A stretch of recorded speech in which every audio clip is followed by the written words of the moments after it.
Les matins de France Culture, Guillaume Erner. 7h42, bonjour Jacques Rancière. Bonjour. Merci beaucoup d'être là. Il faut d'abord que je vous présente Jacques Rancière. Vous êtes un grand philosophe, ancien élève d'Althusser, avec une pensée prolifique qui s'étend à différents domaines, des marges et des luttes sociales, au domaine de l'art et de l'esthétique. On vous doit de nombreux livres très importants. Si je devais en citer quelques-uns, je pourrais dire Le Maître ignorant, Le partage du sensible, c'est une expression d'ailleurs sur laquelle on reviendra, La haine de la démocratie, qui est aux éditions La Fabrique, qui est un livre que j'ai souvent avec moi, et puis Les 30 inglorieuses scènes politiques, qui vient de paraître aux éditions de La Fabrique. Et on va essayer de donner un peu aux auditeurs votre grille de lecture, comment vous regardez cette actualité. Votre dernier livre aux éditions de La Fabrique comporte une phrase que j'aimerais que vous me commentiez, Jacques Rancière.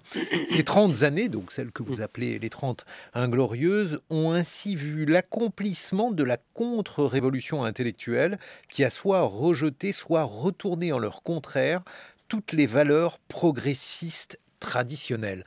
Qu'est-ce que vous avez voulu dire ?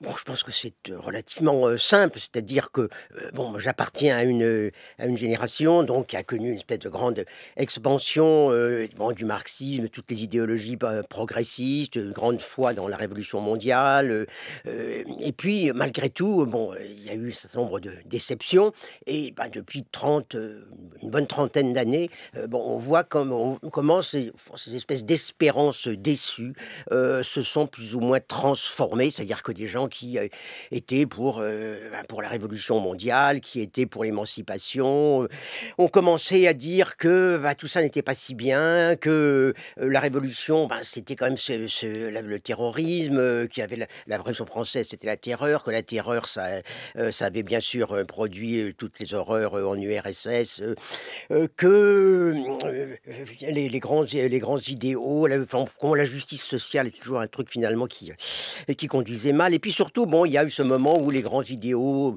se sont un peu déplacés, c'est-à-dire qu'au lieu de défendre le socialisme, l'avenir révolutionnaire, on s'est mis à défendre la République, l'égalité, l'école, le savoir qui allait transformer tout le monde, quoi. Et petit à petit, ça a encore glissé, c'est-à-dire que ce qui était l'espèce de foi dans la capacité d'une espèce de république pédagogique à former un peuple d'égaux est devenu de plus en plus une espèce de rejet de ceux dont on considérait que précisément ils empêchaient que ça fonctionne, quoi. Donc à un moment donné, on a ça remis un petit peu en honneur les grands idéaux, la laïcité républicaine, et puis très très très rapidement quand même ça a bougé. C'est-à-dire que moi quand j'étais jeune, la laïcité ça voulait dire que l'État n'enseignait aucune religion, ça voulait dire que la religion n'intervenait pas dans les affaires publiques et c'était tout, quoi. La laïcité était en quelque sorte un devoir d'État, quoi. Et puis à un moment donné où disons ceux qui s'appelaient les républicains ont commencé à trouver que pas du tout c'était pas ça, que la laïcité c'était le devoir des gens qui allaient à l'école, et particulièrement de ceux d'une certaine catégorie de gens qui allaient à l'école. Donc de gens appartenant à une certaine religion, la religion musulmane, de gens appartenant à un certain sexe, le sexe féminin. Donc voilà, il y a eu un moment où finalement les grands idéaux qui étaient en principe égalitaires, l'école pour tous, la République pour tous, on est tous frères égaux, est devenu une arme de discrimination parce que on a voté un certain nombre de mesures qui ne pouvaient concerner qu'une partie vraiment bien spécifique de la population, quoi. Et tout est allé ensemble. On s'est mis aussi à dire que finalement l'anticolonialisme d'hier c'était pas si bien que ça, que l'antiracisme aussi ça conduit au totalitarisme. Voilà, il y a toute une espèce vraiment de retournement où on montre que chacune des choses auxquelles on avait cru finalement était une chose dangereuse et qu'il faut faire en gros le contraire.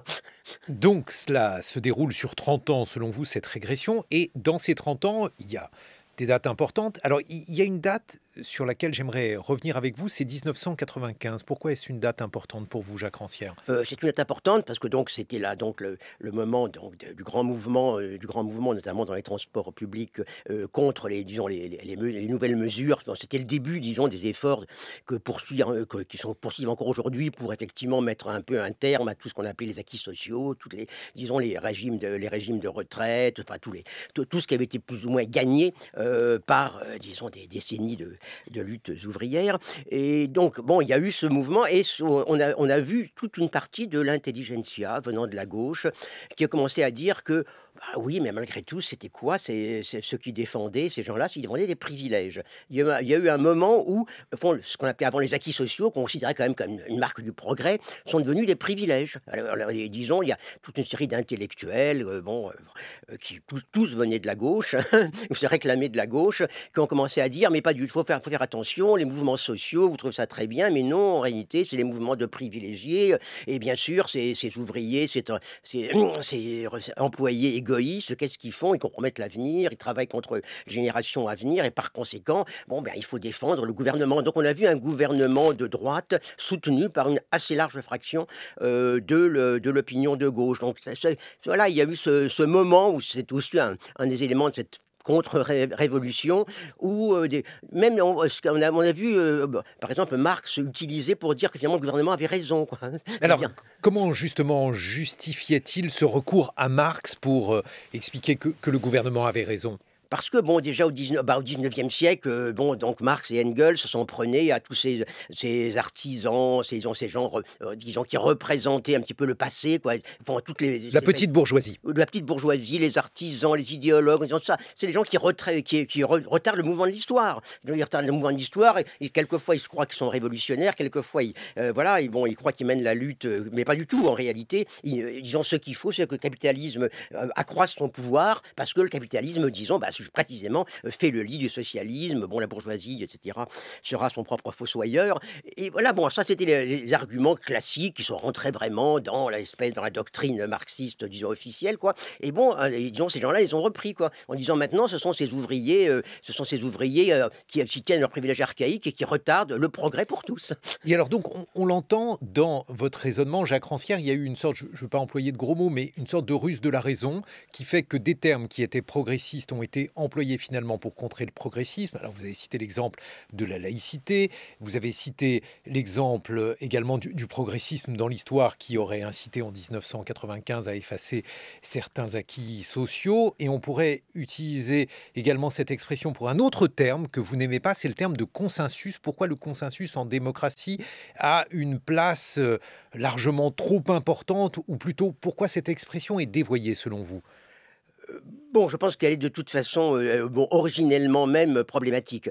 Le consensus, c'est quelque chose qui s'est développé dans les années 90, c'est-à-dire justement un peu après la fin de l'effondrement de l'Empire soviétique, et qui signifiait pas simplement que maintenant on allait être en gros d'accord, qu'il allait plus y avoir des très grands conflits, ce quoi, malgré tout, on se trompait très très largement, quoi. Mais en plus, le consensus, ça voulait dire fondamentalement que on était dans un monde qui était devenu homogène, où finalement la même loi s'appliquait pas à tout le monde, on aurait partout en gros le même système économique, le même système de gouvernement, et puis de plus en plus, le consensus est devenu l'idée que voilà, il y a une sorte de nouvelle version de la foi marxiste dans justement le développement de l'histoire, c'est-à-dire on est arrivé à ce qu'on appelait, donc d'un terme fameux à l'époque, la fin de l'histoire.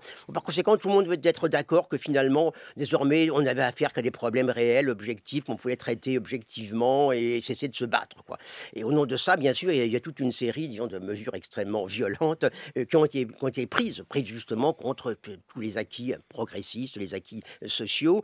Le consensus devenant finalement une nouvelle version de la nécessité, à savoir, il faut consentir parce que de toute façon, on ne peut pas faire autrement. Bon, c'est le No Alternative célèbre de Margaret Thatcher, qui est devenu un petit peu aussi la loi de nos gouvernements. Donc, consensus, ça a l'air sympathique, on essaye d'être d'accord, on essaye d'être sympa, mais ça veut finalement dire tout autre chose. Ça veut dire que pour vous, finalement, la démocratie, c'est une forme où ce qui est prégnant, c'est le dissensus, le fait que finalement, c'est un lieu où des gens qui ne sont pas d'accord, ni d'accord d'ailleurs sur les valeurs, ni probablement sur les buts pour les atteindre, puisqu'ils ne sont pas d'accord sur les prémices, eh bien, c'est cela la démocratie selon vous, Jacques Rancière? Bon, c'est-à-dire que la démocratie, c'est pas simplement le fait que voilà, les gens qui sont pas d'accord se confronteraient. Fondamentalement, la démocratie a dans soi-même quelque chose comme un désordre par rapport à un ordre normal des choses. Il y a un ordre normal des choses où les gens qui ont les qualités pour gouverner, les gens qui ont l'argent, qui ont la science, qui ont les titres, qui ont l'influence sociale, gouvernent, quoi. Mais la démocratie est arrivée à un moment donné comme une espèce d'exception, étrange par rapport à ça. Bon, il y a un moment donné, ça c'est très vieux, puisque puisque dans Platon, il fait la liste de tous les titres qui, disons, fondent en quelque sorte un gouvernement, parce que c'est les titres de supériorité qui sont évidents. Bon, voilà, et bon, s'il y a des vieux, il y a des jeunes, s'il y a des maîtres, il y a des esclaves, s'il y a des riches, il y a des pauvres, des maîtres, et puis il y a bien sûr des élèves. Et puis il y a la démocratie, qui est précisément la situation dans laquelle il n'y a personne qui soit qualifié pour gouverner et qui soit destiné à être gouverné. Donc il y a une rupture, au fond, fondamentale par rapport, on peut dire, à tout ordre normal des choses, où ceux qui ont déjà un certain pouvoir l'élargissent en devenant gouvernants. Donc voilà, c'est pas simplement le fait qu'on s'affronte, qu'il y a la droite, qu'il y a la gauche, la démocratie. C'est le fait qu'il y a une espèce de règle du jeu qui, tout d'un coup, est brutalisée par le fait même de l'existence des égaux. Et alors, dans la haine de la démocratie, justement, vous développez cette idée, vous dites, Jacques Rancière, la nouvelle haine de la démocratie peut alors se résumer en une thèse simple: il n'y a qu'une seule bonne démocratie, celle qui réprime la catastrophe de la civilisation démocratique. Là aussi, qu'est-ce que ça signifie, Jacques Rancière ? Bon, c'est-à-dire, ça signifie que dès l'origine, au fond, l'idée de la démocratie comme un gouvernement politique a été accompagnée par l'idée de la démocratie comme disons, un type de société dans lequel, justement, il n'y a pas de hiérarchie, dans lequel tout le monde fait ce qu'il veut. Bon, et là encore, ça commence avec la description de l'homme démocratique chez Platon. Bon, ça rebondit bien sûr au 19e siècle, à l'époque de Tocqueville. Et bon, voilà, ça veut dire quoi, au fond? Notre gouvernement, bon, on l'appelle démocratie, nos gouvernements qui sont très oligarchiques, on les appelle démocratie, mais on les considère comme menacés par quoi? La démocratie, par démocratie, on entend une espèce de multitude comme ça de désirs des individus, de volonté d'accomplissement individuel.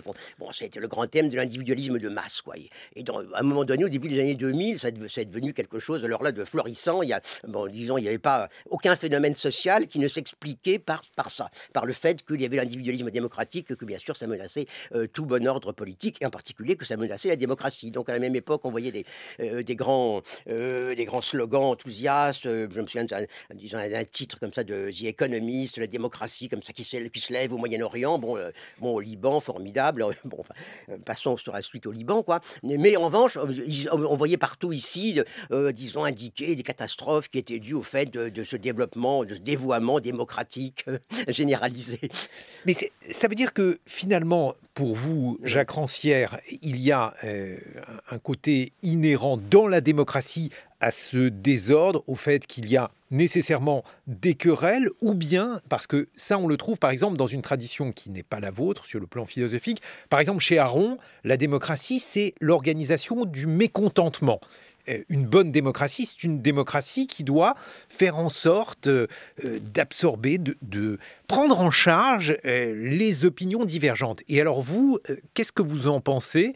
Qu'est-ce qu'il faut faire? Est-ce qu'il faut combattre le consensus parce qu'en réalité les gens ne peuvent pas être d'accord, ils n'ont pas les mêmes intérêts? Est-ce qu'il faut organiser le dissensus? Disons, vous avez cité Raymond Aron. Moi, ça, c'est une vieille tradition, disons, un petit peu de l'art politique. Bon, en fait, ça remonte à Aristote. L'idée du gouvernement mixte, l'idée que, disons, on fait un type de gouvernement dans lequel il y a un peu de démocratie, un peu d'aristocratie, et finalement, chacun a l'impression qu'il est dans son régime. Bon, ça, c'était la grande idée qui a été reprise à l'âge moderne avec l'idée du gouvernement mixte. Donc, ça, c'est effectivement... mais je dirais c'est une vision de gens qui pensent à organiser le pouvoir, quoi. Moi, j'essaye pas tellement d'organiser le pouvoir de manière à ce que finalement les choses, les conflits puissent être un petit peu atténués, quoi. Ce qui m'intéresse, c'est d'essayer de voir ce que les mots veulent dire, quoi. Et ce qu'on veut dire quand on parle de démocratie. Alors, j'essaye de dire que de toute façon, la démocratie, c'est comme une espèce de scandale. C'est un scandale continu par rapport à toute organisation même du gouvernement. Ce qui ne veut pas dire qu'on doit vivre dans l'anarchie, mais ce qui veut dire effectivement, d'une part, qu'il faut mettre beaucoup plus de démocratie dans les institutions elles-mêmes, et que d'autre part, la démocratie est toujours une forme de pouvoir qui est un contre-pouvoir. Alors, vous dites par exemple de manière assez provocatrice que la démocratie, c'est le pouvoir non pas des uns de ceux qu'on a élus, que sais-je, c'est le pouvoir de n'importe qui. Oui, fondamentalement, c'est ça. La démocratie, c'est le pouvoir des gens qui n'ont pas de compétences particulières à exercer le pouvoir et pas non plus de destination particulière à être soumis à un pouvoir. Euh, donc oui, ça veut dire ça.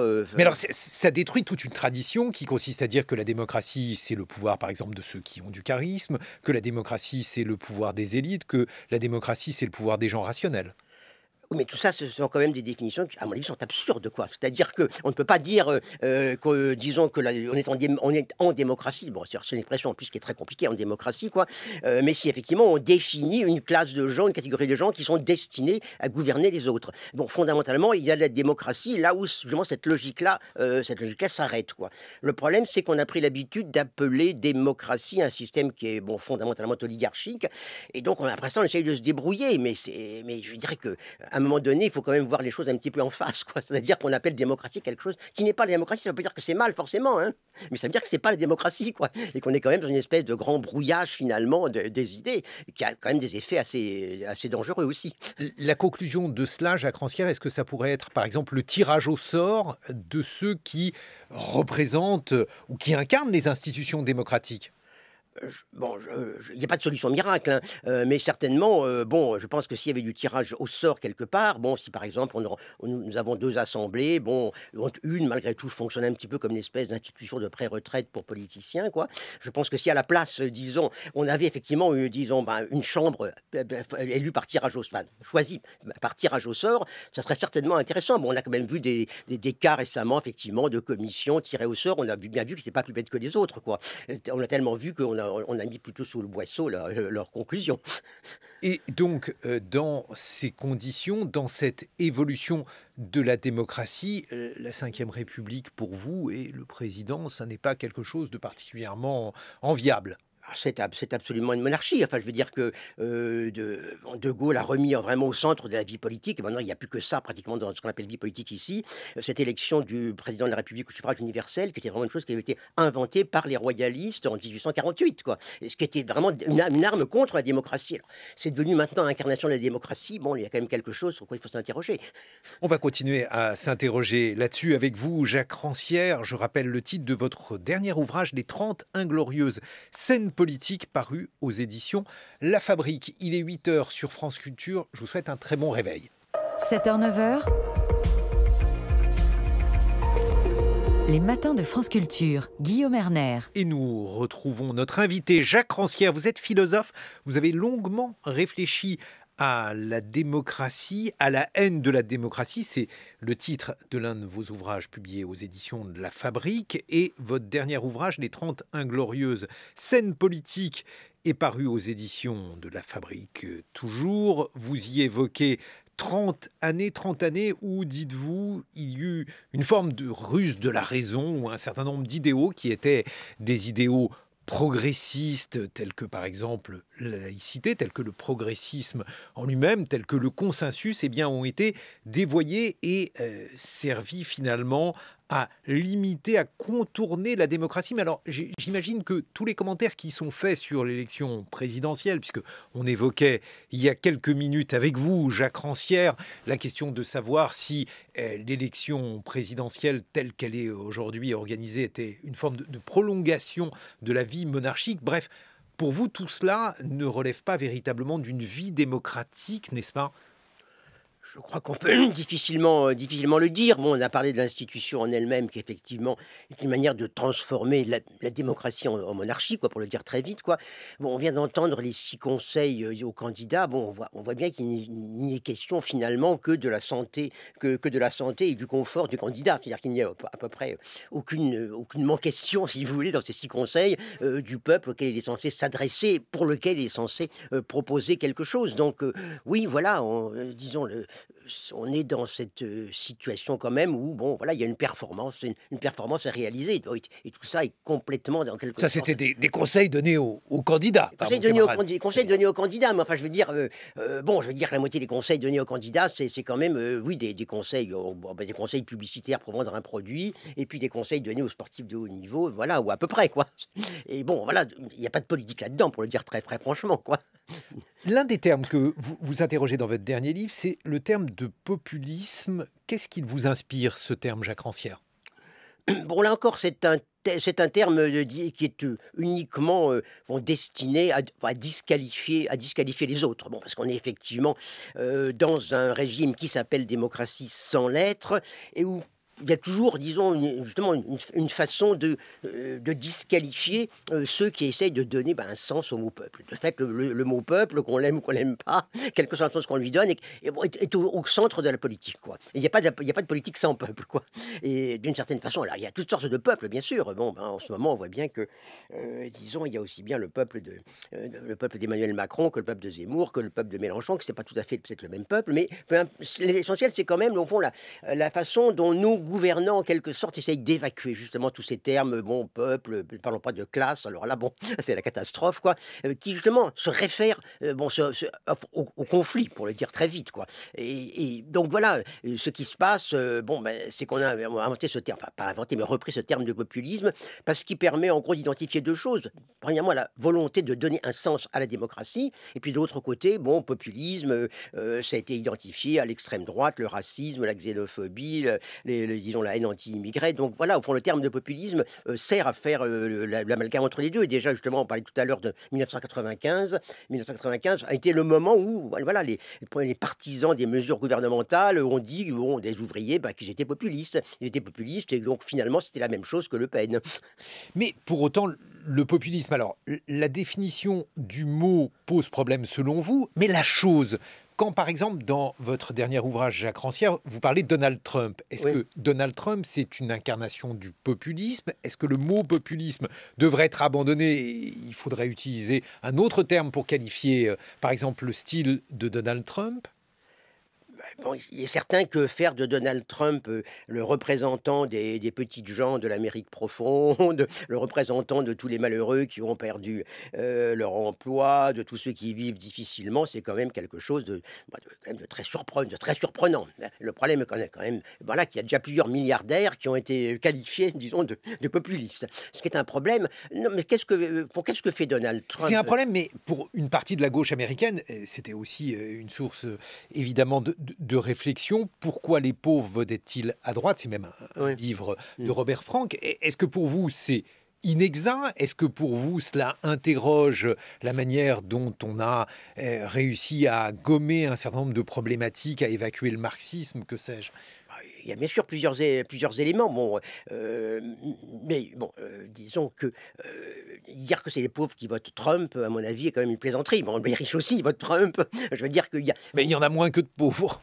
J'en suis pas sûr. Bon, si on considère que la majorité de la population est pauvre, effectivement, on peut toujours dire que, effectivement, c'est les pauvres qui ont voté en majorité. Mais bon, il y a une espèce disons quand même aussi de facilité que se sont donné un petit peu les gens de gauche, parce qu'on appelle les libéraux aux États-Unis, quoi, de penser que les gens qui votent à droite, c'est forcément un peu des pauvres types. Bon, ils appellent ça les white trash. Bon, ce qui était justement fait partie du jeu, cette manière de mépriser toujours, de mépriser toujours les autres. On l'a vu aussi en France, c'est-à-dire les gens ont dit ceux qui votent l'extrême droite, voilà, c'est des ouvriers qui ont perdu leur travail, c'est le petit peuple qui est dans la souffrance et ainsi de suite. Bon, mais quand on regarde ce qui passe avec Zemmour, on voit bien que, disons, c'est pas le petit peuple qui part à travers Zemmour, c'est vraiment des organes d'extrême droite qui touchent vraiment un milieu qui est un milieu aisé, un milieu bourgeois. Donc, disons, ce que fait des gens, souvent des gens comme Trump, souvent des gens comme Zemmour, c'est capitaliser sur la haine. C'est au fond de donner vraiment construire un certain type de peuple. Un type de peuple qui a deux caractéristiques, qui se construit contre un autre. Et deuxièmement, qui se construit non pas, disons, en proposant aux gens de les sortir de leur misère, mais en leur montrant qu'ils sont mieux que les autres. Parce que qu'est-ce que fait Trump? Trump ne dit pas aux gens, vous êtes des pauvres types. Il dira non. Trump leur rappelle, disons, qu'ils sont supérieurs aux autres, qu'ils ne sont pas comme les immigrés, ils s'adressent aux blancs contre les noirs, aux hommes contre les femmes, aux nationaux contre les étrangers. Donc, non, il ne joue pas, comme on le dit, sur une espèce de sentiment de détresse, mais sur un sentiment de supériorité qui confirme. Donc, je crois que voilà, il faut bien savoir qu'un peuple, justement, c'est pas simplement une histoire d'intérêt, etc. La politique, c'est pas que des intérêts, c'est d'abord des passions, quoi. Et au fond, retourner un peu peut-être à la philosophie classique, c'est se rappeler ça, quoi. Et on le voit même aujourd'hui avec Poutine, c'est-à-dire qu'on veut tout expliquer en termes d'intérêt, et en termes de rationalité des intérêts qui s'affrontent. Mais non, disons, là, on est là où il y a du pouvoir, il y a de la folie, quoi. Il y a de la folie, il y a de la déraison, et d'une certaine façon, bon, ce qu'on essaie toujours d'expliquer par l'espèce de représentation d'intérêts sociaux, etc., bon, s'explique comme une forme d'organisation des passions. Justement, Poutine, la guerre en Ukraine, que vous inspire-t-elle, Jacques Rancière? Alors là, on n'a plus affaire à un populiste, on a affaire à un dictateur. Et qu'est-ce que cet homme peut dire sur le moment historique que nous traversons? Puisque dans les 31 Glorieuses, vous évoquez un certain nombre de crises. Ça débute presque, ce livre débute presque avec la guerre du Golfe. Vous évoquez bien entendu la pandémie, autrement dit des moments historiques où on a dit qu'il y avait un monde d'avant, un monde d'après. Et puis maintenant, nous voilà dans la guerre en Ukraine. D'abord, bien sûr, ça dit quelque chose par rapport aux grandes promesses qui ont été faites, bon, il y a 30 ans de fin de l'histoire, de monde pacifié, avec l'idée, voilà, justement, on est dans un monde désormais, ce qui compte, c'est les intérêts, leur gestion raisonnable. Et bon, Poutine était l'exemple même, je dirais, de l'homme d'État raisonnable. C'est-à-dire qu'on avait l'idée qu'un ordre du monde se construisait avec des gens, bon, qui effectivement n'étaient pas très très propres, étaient par rapport à leur peuple, mais que c'était des gens sur lesquels on pouvait compter. On voit toujours cette idée se développer, et ça c'est partie du consensus aussi, à savoir, bon, on peut compter avec les puissants. Parce que les puissants, malgré tout, ils savent ce qu'ils gèrent, ils vont pas prendre des risques.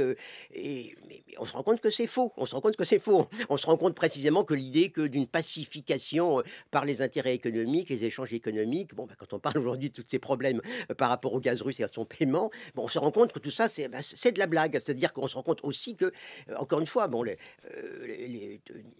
la guerre n'est pas simplement une affaire de conflit d'intérêts. Bon, c'est très frappant par rapport, justement, en commentaire de ce qui se passe depuis un mois, une espèce je dirais, d'impuissance que déclarent les gens qui sont spécialistes de stratégie, quoi. En général, quand on fait appel à des militaires pour leur demander de commenter la campagne de Poutine, ils disent, on ne sait pas très bien, parce qu'on est précisément armé par un certain modèle de la rationalité stratégique, quoi.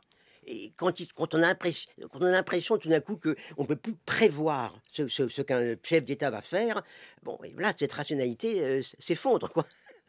Mais alors, lorsque vous commentez par exemple Fukuyama, vous dites, voilà, ce livre qui a été brandi comme une Bible par certains et qui promettait la fin de l'histoire, eh bien, il a été démenti et depuis, eh bien, le démenti n'a pas cessé jusqu'à cette guerre d'Ukraine. Mais dans le même temps, Fukuyama, dans la fin de l'histoire, il évoque, Jacques Rancière, une sorte de quête des individus, puisqu'il parle de 1989 et de la fin du bloc soviétique, et Fukuyama, il dit finalement, l'homme n'aspire pas seulement qu'au bien-être matériel, il aspire aussi à une forme d'intégrité, une forme d'aspiration démocratique, ce qu'il appelle le thumos et la pulsion timotique. Et justement, ce que l'on voit dans la guerre en Ukraine, c'est qu'il y a des gens en Ukraine qui ne sont pas prêts à transiger et sont même prêts à prendre les armes et à mourir pour vivre de manière libre, loin de Poutine. Est-ce qu'à cet égard, justement,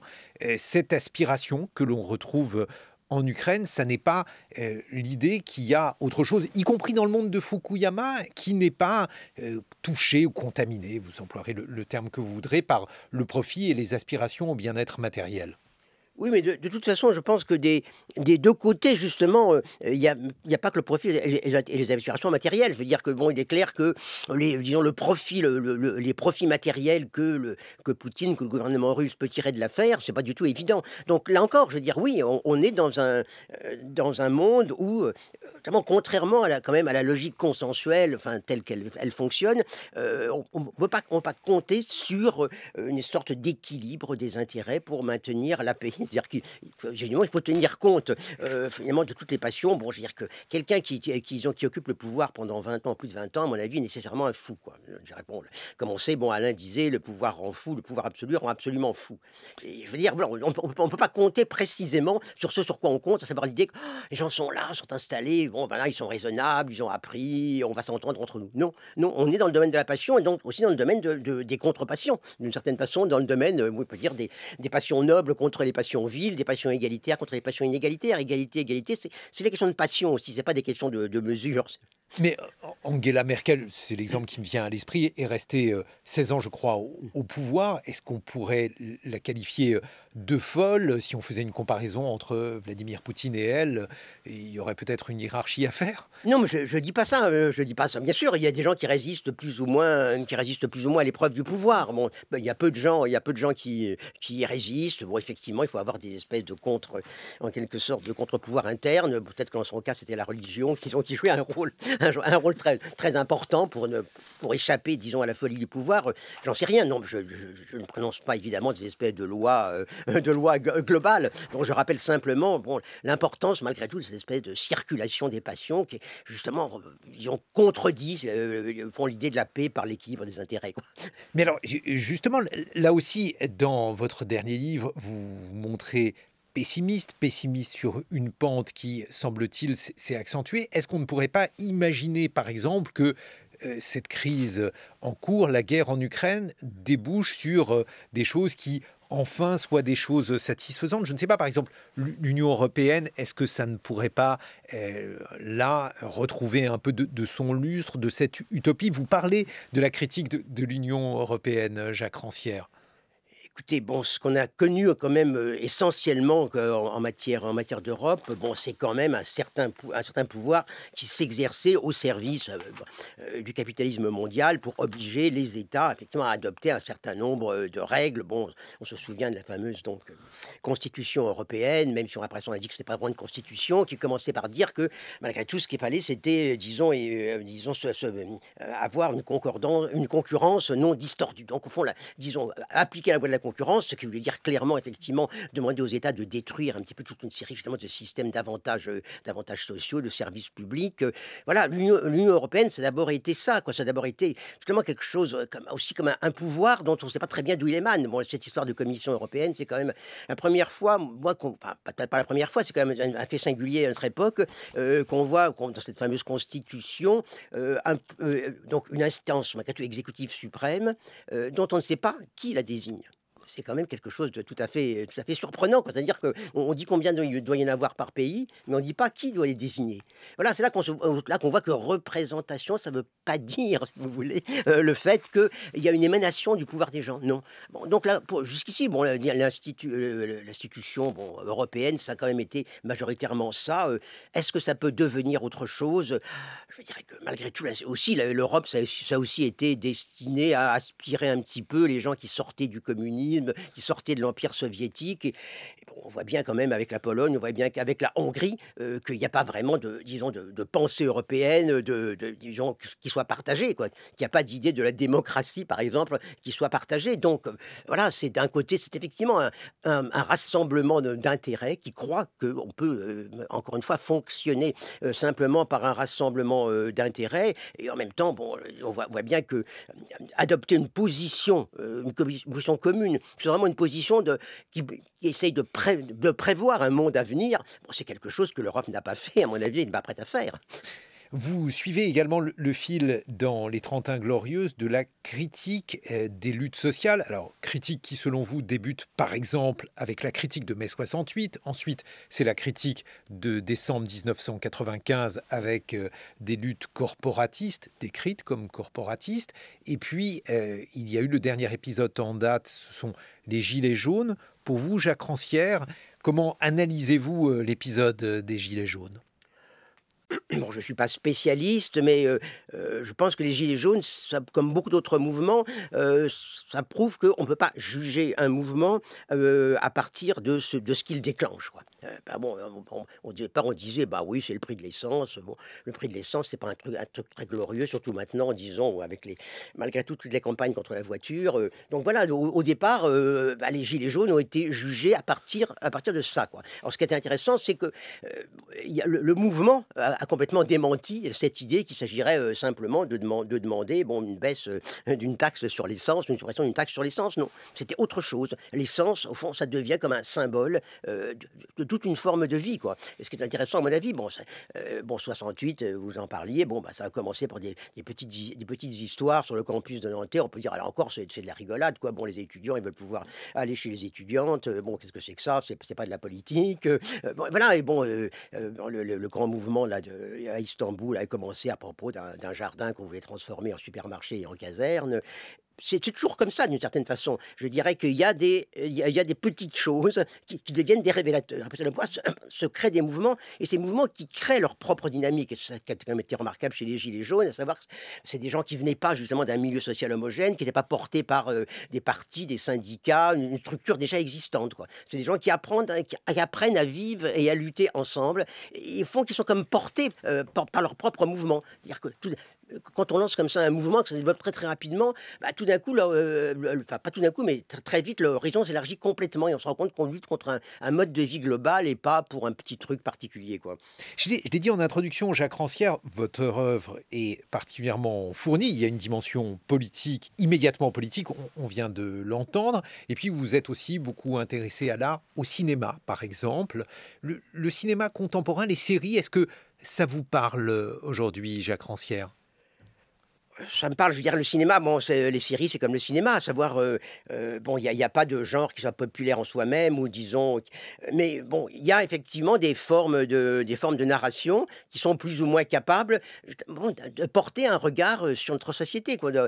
Disons, l'intérêt effectivement des séries, enfin, ça dépend de quelle série, parce que maintenant, malgré tout, on essaie de faire un peu des mini-séries, de resserrer ça, l'intérêt souvent des séries, c'est que dans une série, on a le temps, quoi. On a le temps, c'est-à-dire qu'on n'est pas pressé justement par une espèce d'exigence de scénario. Et voilà, on peut un petit peu se mettre à regarder un petit peu le monde et à le faire voir, quoi. Je pense Quelles sont effectivement. les séries qui ont retenu votre attention? Je pense à une série comme The Wire, si vous voulez, qui a été quand même quelque chose d'important. C'était comme parce que là encore, on prenait le temps de voir que ces petits trafiquants de drogue, etc. C'était aussi tout un monde qui en quelque sorte aussi reflète, traduit tout ce qui se passe, alentour. Là, je pense, pour moi, c'est peut-être la série qui m'a le plus marqué. Je regarde pas forcément parce que je suis comme un vieux cinéphile comme ça, et que j'ai toujours plus de plaisir à revoir un film de Mizoguchi, d'Ozu, de Naruse, si vous voulez, que de regarder les dernières séries. Mais oui, je pense qu'il y a eu comme un renouvellement d'un type de narration qui est un petit peu attentif aux transformations du monde, quoi. Un film, souvent un film qui veut rendre compte du monde contemporain, mais en général, ça fonctionne par stéréotype, quoi. C'est-à-dire qu'on voit très bien, surtout dans le cinéma français, on veut rendre compte des transformations des mœurs, des modes de vie, etc. Mais en général, ça produit effectivement des stéréotypes parce qu'on va au plus vite, quoi. L'avantage de la série, c'est qu'on peut prendre le temps, quoi. Et prendre le temps, c'est quelque chose de très très important dans toute forme de narration. Et le cinéma plus contemporain, est-ce qu'il y a des films qui vous ont particulièrement inspiré, Jacques Rancière? Oui, il y a des films qui m'ont effectivement particulièrement inspiré, mais c'est souvent dans un cinéma qui est considéré comme pas très public, si vous voulez. Je pense notamment au film que Pedro Costa a fait avec les travailleurs capverdiens donc des faubourgs de Lisbonne. C'est ça qui est intéressant, c'est que ce sont peut-être ce côté paradoxal, à savoir que ce sont des films qui sont faits vraiment en collaboration avec ces gens, quoi. Donc, et en même temps, qui sont considérés comme des films trop élitistes, comme des films pour esthètes. Voilà, on est dans cette espèce de contradiction qu'à partir du moment où un cinéaste prend trop de temps finalement pour travailler avec des gens, ça c'est de l'art élitiste, quoi. On a parlé de politique, de campagne présidentielle avec vous. La culture occupe une place congrue, c'est un euphémisme dans le programme et dans la conversation nationale. Pourquoi, selon vous, Jacques Rancière? Pourquoi ça n'en a jamais vraiment tenu une grande place. Il y a eu le moment Mitterrand-Lang, c'est-à-dire le moment effectivement où c'est mis en place, disons, le pouvoir socialiste, où effectivement, on peut dire, la culture, la promesse culturelle a été quelque chose d'extrêmement important. Et puis après, ça s'est effiloché, c'est-à-dire qu'on ne voit pas qu'aucune des forces, disons, qui sont actuellement en concurrence, ait besoin de la culture. Et de plus en plus, on peut dire justement que le milieu de la culture est devenu un petit peu homogène avec ce milieu d'une gauche qui est pas intéressée finalement par les luttes de pouvoir, qui est pas intéressée par les présidentielles. Un des problèmes qu'on a quand même aujourd'hui, c'est qu'on a quand même une gauche militante, une gauche militante qui est très très loin de la gauche officielle, et très souvent, bon, le monde de la culture fait partie de cette espèce de gauche militante, en travaillant, en essayant d'utiliser l'art, le cinéma, la vidéo, la danse, comme des moyens de dire quelque chose sur la société, de dire quelque chose contre l'ordre dans lequel on vit. Et en même temps, bon, c'est des choses qui se traduisent médiocrement sur le plan de la représentation institutionnelle. Bon, il y a un moment où il y a une espèce de convergence, où les artistes ont cru en quelque sorte à la grande promesse, disons, du couple Mitterrand-Lang. Maintenant, je crois plus qu'ils attendent grand-chose. D'un côté, ils réclament, mais en même temps, précisément, ils réclament, je dirais, des subventions, en disant, bon, donnez-nous de l'argent, et on sait quoi faire, quoi. On n'a pas besoin de vos politiques culturelles, d'une certaine façon. Mais alors, comment peut s'opérer le partage du sensible? C'est le titre d'un de vos livres. Je vous propose d'ailleurs de nous dire en quelques mots qu'est-ce que vous visiez au travers du partage du sensible, Jacques Rancière? Non, au travers du terme partage du sensible, j'imaginais pas, c'était pas pour moi, disons, l'Eucharistie, comme ça, le partage de l'hostie, le partage du pain, non. Le partage du sensible, ça veut dire finalement que on vit dans des mondes où les formes d'égalité, d'inégalité sont incorporées d'une certaine façon à des manières d'être sensibles. C'est-à-dire que l'égalité, l'inégalité, c'est pas simplement encore une fois, des mesures. C'est le monde dans lequel on vit. Ça concerne qu'est-ce qu'on voit, quel nom on peut donner aux choses, quel type de perception on en a. Ils font les choses les plus profondes, si vous voulez. Justement, ce joue-là, quoi. Bon, on est là à certaines places de la société. Qu'est-ce qu'on peut voir? Qu'est-ce qu'on peut faire? C'est ça pour moi l'important. Et évidemment, cette idée du partage entre les compétents et les compétents, par exemple, c'est ça, un certain partage du sensible. Ça veut dire que, d'une certaine façon, pendant une campagne présidentielle, d'une certaine façon, il y a un décor qui est là. Il y a un décor qui est là, on entre dans le décor, on n'y entre pas. Mais à partir du moment où on entre dans le décor, on entre dans la dramaturgie, d'une certaine façon, on est pris, quoi. On découvre tout cela dans votre œuvre, Jacques Rancière. Je rappelle donc le titre de votre dernier ouvrage des 30 Inglorieuses. C'est aux éditions La Fabrique, la haine de la démocratie, le partage du sensible. Bref, une œuvre qui balaye des champs extrêmement vastes, depuis l'esthétique jusqu'au politique. Vous êtes également particulièrement intéressé à des formes d'art comme le cinéma. Merci beaucoup, Jacques Rancière, de nous avoir rendu visite ce matin.